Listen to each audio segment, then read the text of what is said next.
There are two parts of the hero's journey that hold great resistance: beginning the journey and the return.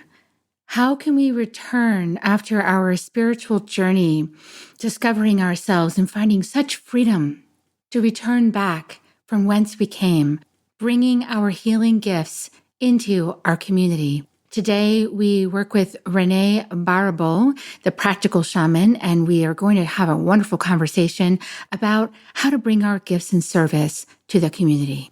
Join us to find out more. Soul Nectar Show, the Soul Nectar Show. You're invited, delighted to discover who you are. Anything is possible if you believe. So join us on this beautiful journey. Soul Nectar Show, Soul Nectar Show. Well, hello and welcome everybody to another episode of Soul Nectar Show, that show where we talk about all things essence, where we gather around the campfire and we share our connection and a story to that which is greater than us, the great mystery beyond the veil, and those synchronistic moments that lead us inexorably towards a deeper understanding of ourselves and others. I'm your host, Carrie Hummingbird, and today we're going to have a conversation that I know many of you in my audience are like, nah. I don't wanna. I like where I am in my bubble of happy. I don't wanna return. You guys know the hero's journey. We took the wake-up call. We went on the great departure. We healed ourselves. We learned about healing. We learned that we were energy. We found out we were souls. Oh my goodness, I didn't even know that. We went on this great epic tale with Mother Earth, and we found out through the mystery who we are. And we developed these amazing gifts that we didn't even know we had. And then we started practicing and we figured out how to make our lives really great. And we are in our bubbles of happy. And then the hero's journey has the call to return. And we're there, you guys. We're there. And I know it's like, I like my happy bubble. I did my work. I don't want to go do that. But that's where we need to be, you guys. We need to bring our healing gifts back into the community. So how do we motivate ourselves to do this? How do we bring those gifts in a way that can be received? How do we bring those gifts in a way that people will understand? Because they may not understand the shingle on your door that says, I'm a healer. They go, what is that? They may not get that. And that might not be what they need from you. They might just need your presence. So we're going to have a great conversation today. I'm so excited. Renee Baribeau is here with us. Welcome, Renee. Hello. So glad you're here. So Renee is the Practical Shaman, a renowned spiritual leader with a gift for ancient wisdom.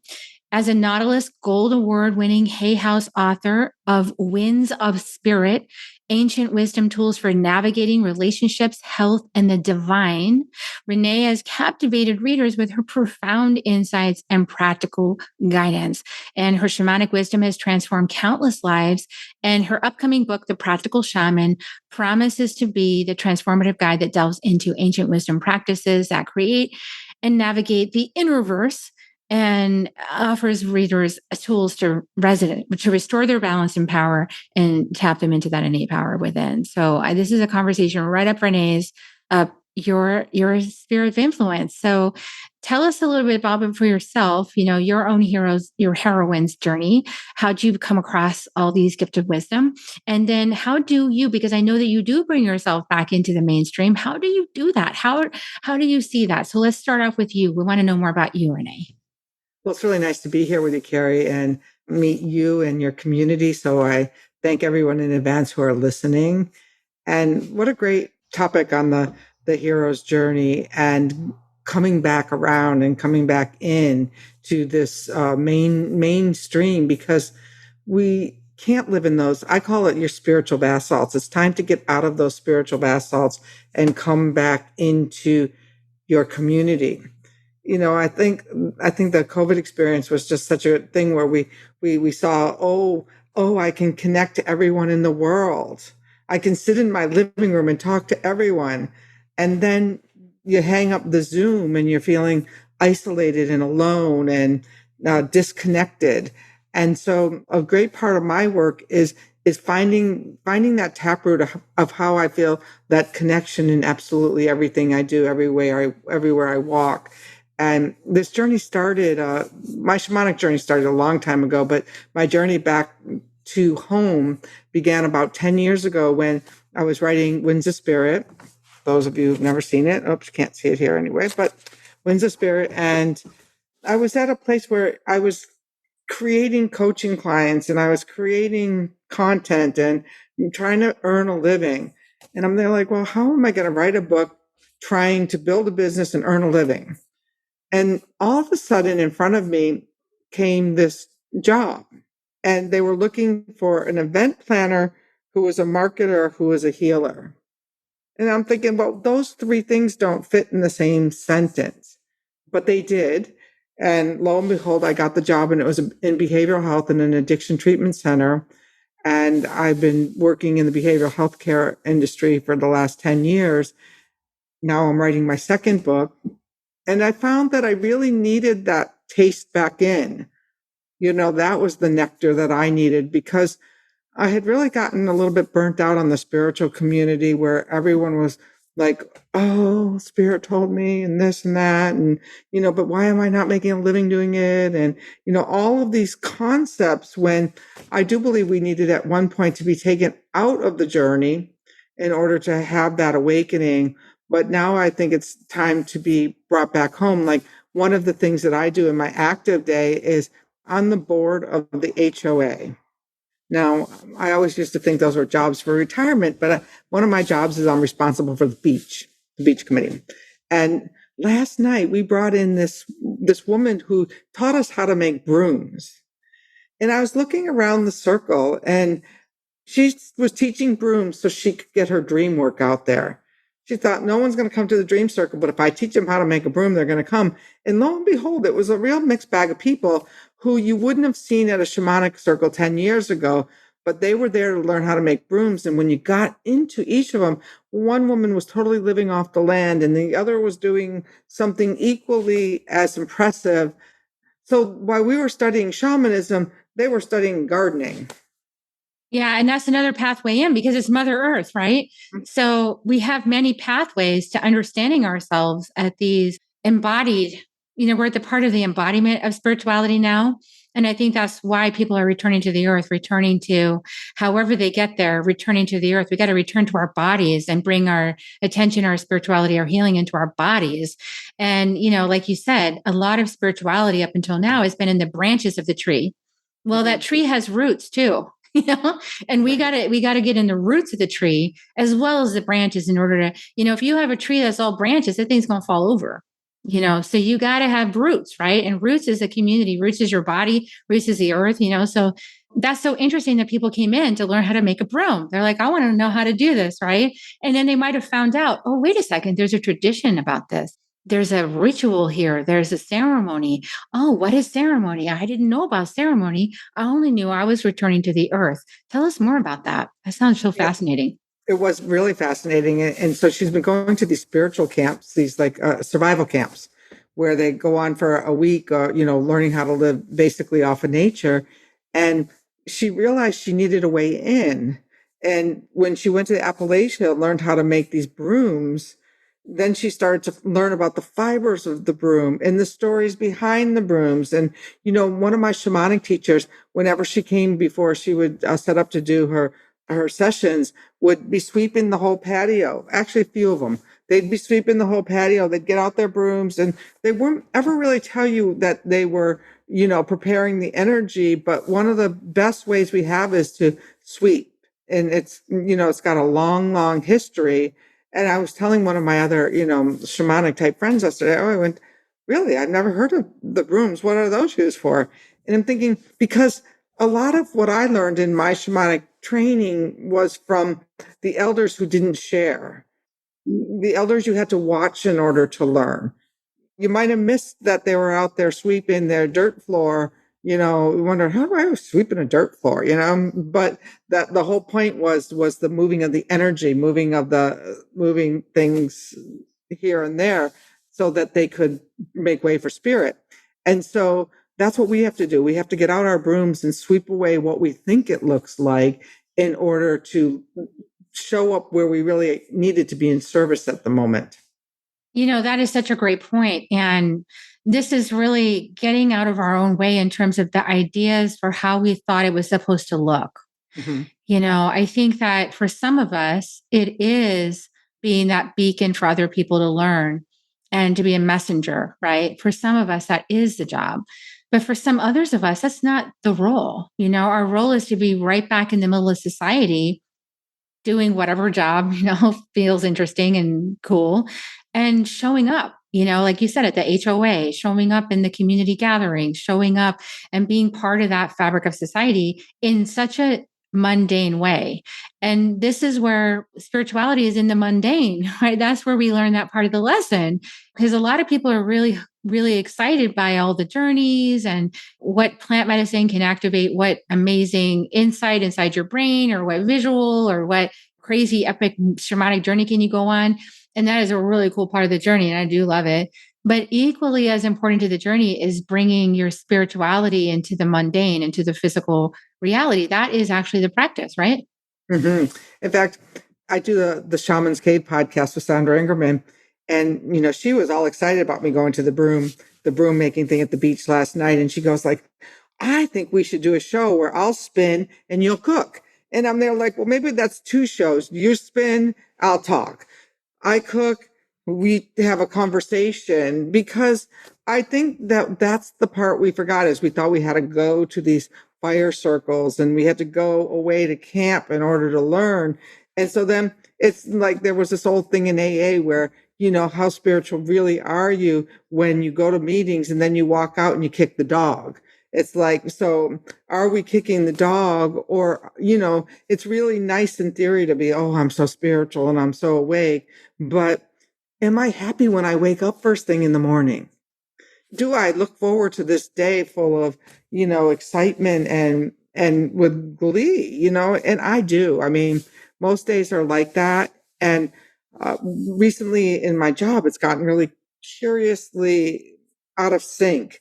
And I sit there and think like, well, do I still have value here? Do I have a purpose here? And is it fun? To me now, is it fun? And if it's not fun, why do it? Yeah, I think that when I'm a very focused person, let's say that. And I think as an entrepreneur, whether you're a spiritual entrepreneur or any kind of entrepreneur, you do have to be focused. And if you do have intentions or dreams in your heart, you do need to be somewhat focused and disciplined, right? Discipline is an important part of any spiritual path. But you can also get expectations and you can get stuck on I have had this happen to me so many times where I'm like, this is the way the vision said. I saw the vision and it's supposed to happen this way. And it's like, my guys just laugh at me. They poke at me. They're like, Carrie, just relax. I mean, because right now I've created it to be work, Mhm. because it's not looking the way I want it to look. And I had a similar feeling like you were experiencing. It was like, wait a second, I get up in the morning, first thing I light my altars. It's a ritual, but it had turned into a routine. Mhm. I got to get this out of the way because I got to light the altars and bring everybody in so I can get on with my business. I'm busy. I got stuff to do. And I was like, what am I doing? And this is my sacred practice. And oh my goodness. Okay, take a breath. So I started entering every day and saying, back to the mystery, asking the question, what is the highest and best way that I can bring my gifts and service to the collective today? That would bring me so much joy and fulfillment that I just feel like I'm just dancing through life. What's that for me today? Mama Earth, show me, Divine Mother, mystery, show me. And my life is going a little bit better since I made that shift, right, Renee? Because I'm not clinging to the way I thought it should look and then trying to force that thing to happen. Absolutely. I just built a new house, and it happens to be that my living space is on the upstairs. And so I have to go downstairs to let the cat out. And she'll whine down there if I don't let her out. So I have to really, we've got this routine going. But then I realized that when I go out, I'm facing east. And what a beautiful thing, instead of getting annoyed that I have to run down the stairs and, prop open the door so she can come and go all morning, is to go outside on the patio and say, "Good morning. What a beautiful day it is today." And that has now become like the new morning ritual. And it's those shakeups like you just were talking about, like all of a sudden, yeah, writing or doing or whatever, my morning ritual right now is pretty much, you talk about discipline. I work a full-time job. And one time I asked a mentor, well, how did he write that book? And she looked at me, she said, well, he got up an hour earlier every day. And so now that I'm really deep in the book, it's like 5 o'clock, Renee, get up, because I need those 2 hours before I start the other part of the day to do the writing part of the day. And so there's a discipline, and then there's the inviting spirit, inviting in the woman I'm writing with. She talks about bringing in that muse. And it never occurred to me ever in my whole experience to call in the muse to help me write. I was like, wow, that's kind of interesting. Even though Winds of Spirit seems like a channeled book, it never occurred to me to consciously call in some muse form that was going to actually help me assemble a book. That's amazing. Yeah. And that opening, right, to that, I'm going to have to get up an hour early to bring this vision, this calling of my heart into being is so powerful, Renee. It's really a message I want everyone to receive right now. Because I hear a lot of people say here and there, well, if it's meant for me, it's just going to be easy and graceful and smooth, and I won't break a sweat. And I'm like, it hasn't been that way for me, you guys. Like, you're going to break a sweat. You're going to be expanded. You're going to be challenged. You're going to have to make a choice, a sacrifice. Renee is sacrificing an hour of sleep to do the calling of spirit. That's a sacrifice. And it's a sacrifice to make sacred that hour of time. So you are going to be breaking a sweat and doing something you don't want to do to fulfill that calling from spirit. So I always think it's amazing. People think it's going to be, I'm like, where do they get this idea from? And it's supposed to be easy and graceful, because none of my spiritual path has been like that. Although I've had amazing, spontaneous, beautiful, graceful experiences embedded in the architecture of the discipline practice. Talk a little bit about that, because, you're saying you had to go back into the workforce. I know you don't want to do all that. So how do you change your perspective on that too?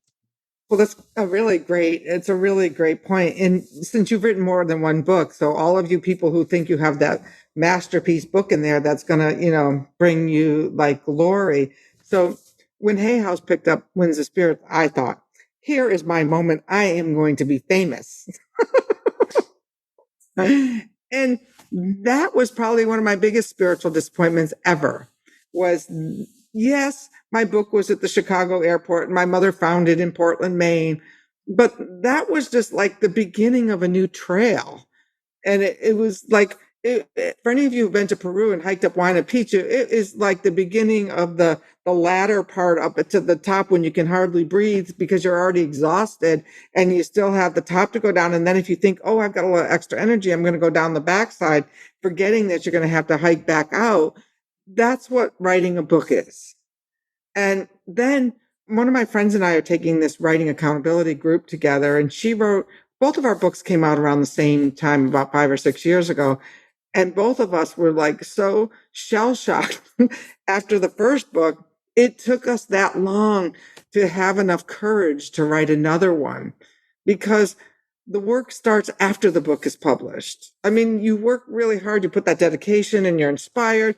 And then all of a sudden you have to sell these books. And so it is a call from spirit when you sit down to consciously write. I think the first book, you're naive. The second book, you're consciously in a relationship with spirit that says, this is your calling. This is what you're supposed to do. And it doesn't matter if anyone ever is going to read that book. You have a job to do. Yeah, that is really deep. That point right there, I've learned so many times through this process of being an author, is that it's very humbling. I pour my heart and soul into my books. And, sometimes more than that, because the book I wrote, Love is Fierce, Healing the Mother Wound, that included a whole lot of medicine ceremony, puking, and then, intestinal problems. because practice, I'm processing things on behalf of the collective and on behalf of my ancestry that, had to be released and had to be integrated and processed. And that happened through my intestines. So, we're talking like, this is a tough book, right? And so putting it out there, and the book right before it was The Second Wave. That went great, gangbusters. It's still on the charts. It still is today, still internationally on the charts. Love is Fierce was #1 international bestseller, and then went and just kind of like died off. And I was like, what are you talking about? This book has medicine in it. It's so powerful. I can't believe it's not, reaching more people's space. And so then when Spirit was like, oh, you're going to record the Audible for it, I was like, I'm going to put more time and effort into this book. I'm going to go through the pain of recording the Audible for this book. What are you talking about? It's hardly going to make any money. But see, it's not about that. It's the vibration. It's the vibratory pattern. It's the healing we offer when we share our words into the collective. It's already there as a frequency that can be accessed by anyone, even if they never read the book, right? So it's that level of being in service, Renee, is so humbling, isn't it? It's like, because your ego might not get any credit for it, like zero, but you're a badass soul. We came here to the planet to do this work, and you're doing it. So that's like that deep inner knowing, right? Not needing the external validation is such a part of the sage, such a part of the messenger. Absolutely. And Winds of Spirit, for those of your listeners who haven't read it, I always felt like Winds of Spirit was taking the rock out in front of the cave, that the winds had been gone silent for, 15,000 years since the last grand revolutionary of, humans moving from hunter-gatherers into, sedentary farmer type people, was that the winds went silent because all of a sudden there were intermediaries, and they were going to tell you what Spirit said. So when I let this out, I've known for a long time, because sometimes I read it and say, I don't know who wrote this book. And even when we had it read in audio this year, I picked a man because the wind said, you need a masculine voice to read this. It needs to be a balanced feminine, masculine on this. And when my editor, who she helped do it, she listened to it. She goes, I edited your book, and there are so many pearls of wisdoms that I missed the first time. This book is wise. And so when people are starting to find it like 5 or 6 years later, and the shamanic community didn't quite know exactly where to put it, is this shamanism? Like, what is this?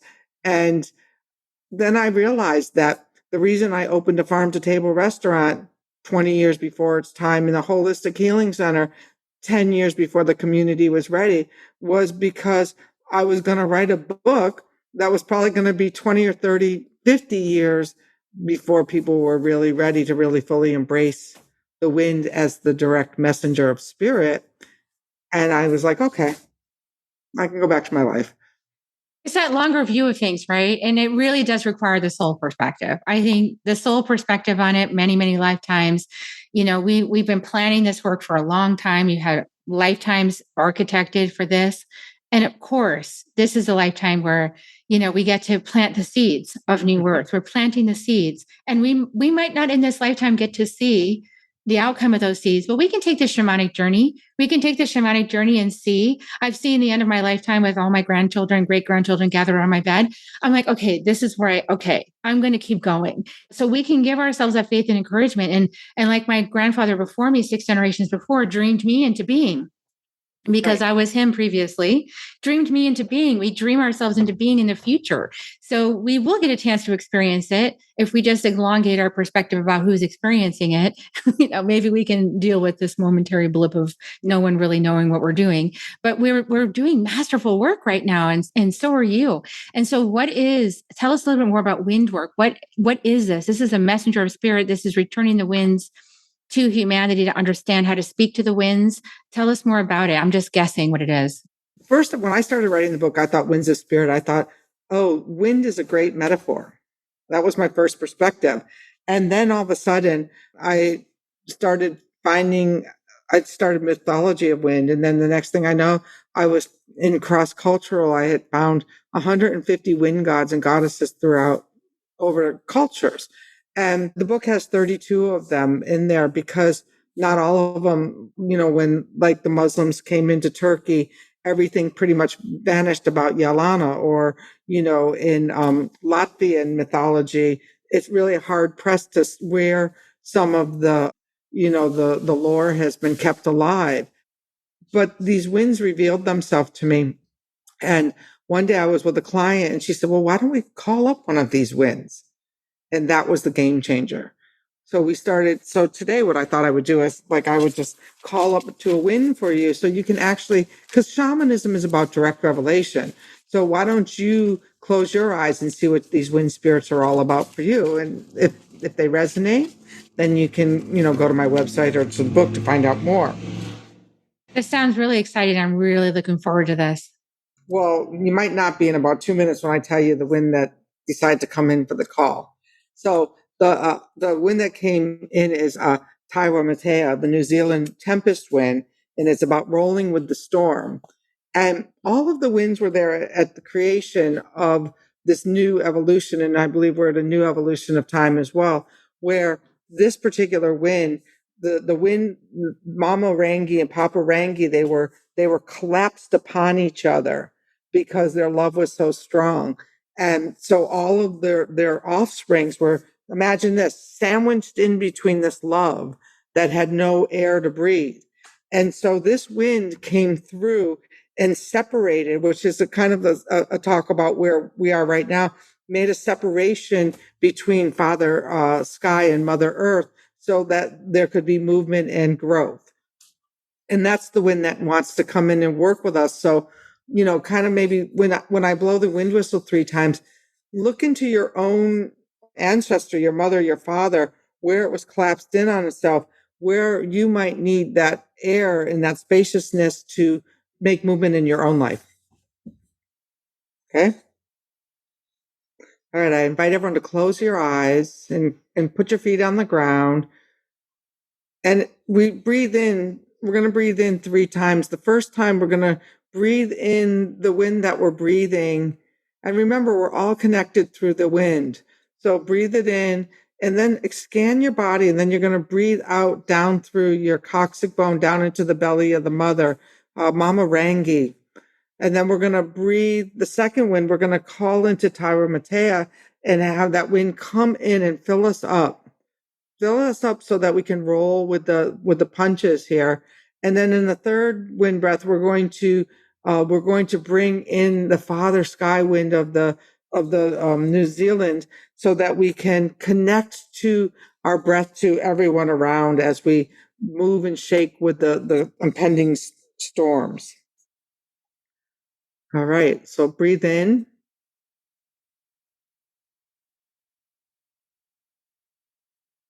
And hold it and fill up with that wind space.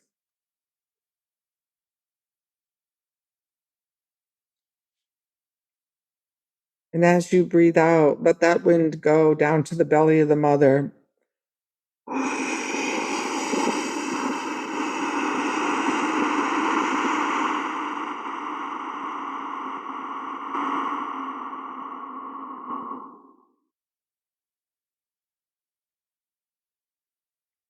Stay in your emptiness.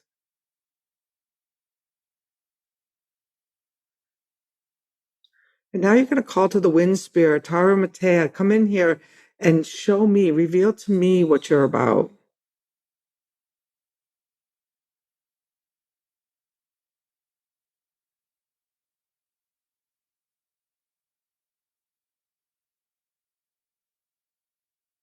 And breathe it out.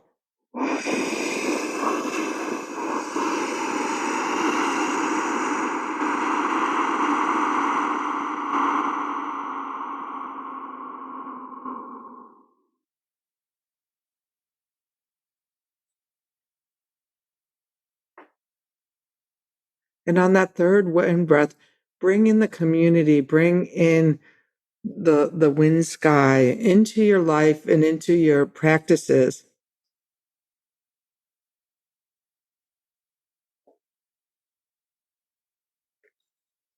And as we breathe it out, let's see ourselves connecting to community.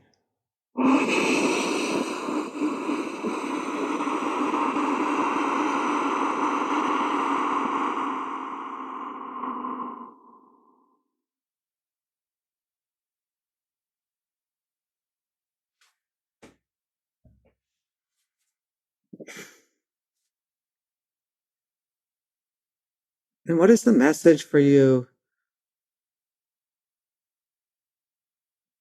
What is it that you could do with the wind when you have to roll with the storms?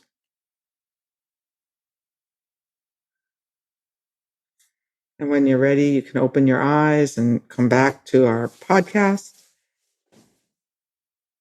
So beautiful, Renee. I got so much from that actually.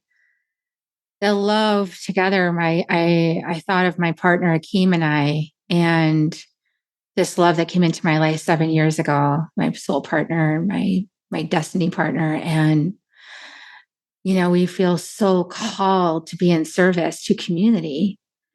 And it's been an interesting journey aligning ourselves to manifest that potential. Yeah. And so when you said like it creates a space inside the love, I was like, well, that's because we're so like, I love you. It's just like we just needed to create more space to let more people in to enjoy this love with us and create the room for that to move and flow and as it needs to, and trust, that the changes, trust everything that's unfolding. Oh, it was really beautiful. I felt like dancing, I felt like I could dance in that space and just let it be what it wants to be. That's beautiful. How nice. What a wonderful, wonderful way. And if other people want to share, I'm sure you have a thread somewhere where people can share and tell us about your experience with the wind and how you experienced it and where else in your life you need a little air to grow. Yes. And I think it's beautiful that you brought experience into our recording today, because that's what shamanism is all about, is the recognition that it's an experience from the body, from the perception, from the totality of you, not just from your mind. And, the only way to really get there is to be it, to be in the moment with it and call it in and see what happens. And everyone's going to have a different experience, and that's perfect. So whatever your experience was, everyone listening, I do want to hear it. I know Renee wants to hear it. So share it with us in the comment thread, because we want to know what that's about.